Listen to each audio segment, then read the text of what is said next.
Ganito ba talaga guys pag iniiwan yung kotse sa casa for maintenance? Nangyari na ba sa inyo to sa loob ng dealership? Panoorin natin. Ganito ba talaga guys pag iniiwan yung kotse sa casa for maintenance? So, dito kasi, ayan, dito ko iniiwan yung mga coins for tips, for parking attendance, pag may nandilimos, diba? Tapos ngayon, 4 pesos na lang siya. And then, yung DD-Pi dashcam ko, naka-hardwire siya sa kotse, so engine. So, kahit naka-off yung car, nagre-record pa rin siya. But, nung paalis na ako sa casa, I noticed na yung eto niya, nakatanggal. So, ganun ba? Is that supposed to happen? Chinek ko yung recordings.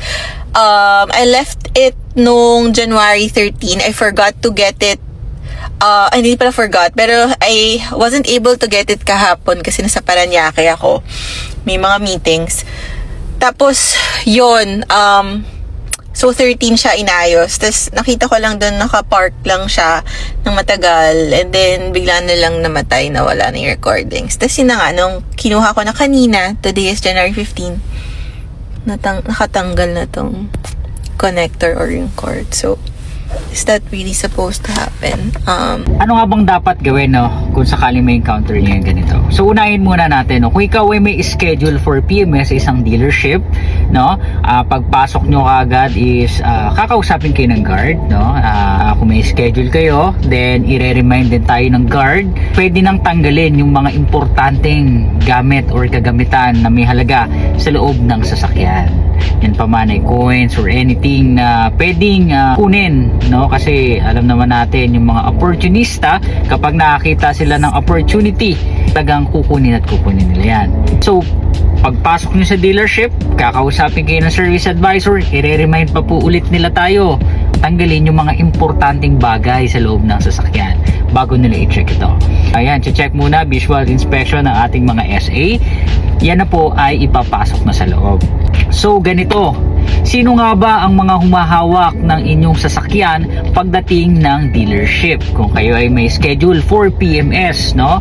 Unang-una dyan, pag dinala nyo, idadrive po yan ng aming mga car jockey. Ang mga car jockey po, yan po yung nagdadrive o yung mga driver namin dito sa dealership. Pagkatapos nyan, i-check yan ng ating mga service advisor. Yung mga service advisor, i-check yan kung may mga dents or anything na pipicturean nila, interior, exterior, yung loob ng sasakyan. Tapos, pagkadating sa loob, ang susunod na hawak naman dyan yung ating mga technician. So, ilang tao ning humawak? Isipin mo, no? Hindi pa natatapos doon. Dahil pagkatapos gawin ng inyong sasakyan for PMS, yan po ay ika-car wash na. So, panibagong tao na naman po ang humawak sa inyong sasakyan, no? Marami po ang humahawak ng inyong sasakyan dito sa loob ng dealership. Kaya, lagi po namin kayong ina-advise na tanggalin po natin yung mga mahalagang gamit sa loob ng sasakyan before po natin umpisahan yung trabaho sa inyong sasakyan. No, kung nangyari na, wala na tayong magagawa. So, ano nga bang dapat gawin kung na-experience yung ganitong pagkakataon?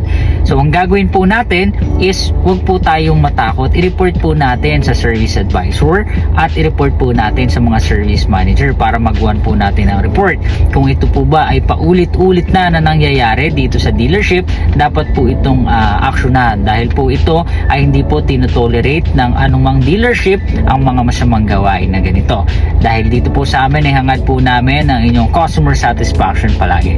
Sakali, no, na hindi natin matanggal yung importanteng bagay, ganito na lang ang mas magandang gawin dyan. I-report natin kay service advisor na meron akong iniwan na ganitong bagay sa loob ng sasakyan, then take a picture po. Picturean po natin para meron tayong evidence, no? Ito yung isang mahalagang paalala rin po sa mga nagpapaservice na picturean po natin yung exterior, yung interior ng ating sasakyan bago tayo pumasok ng dealership para naman po meron tayong evidence kung ano man po yung nangyari sa ating sasakyan.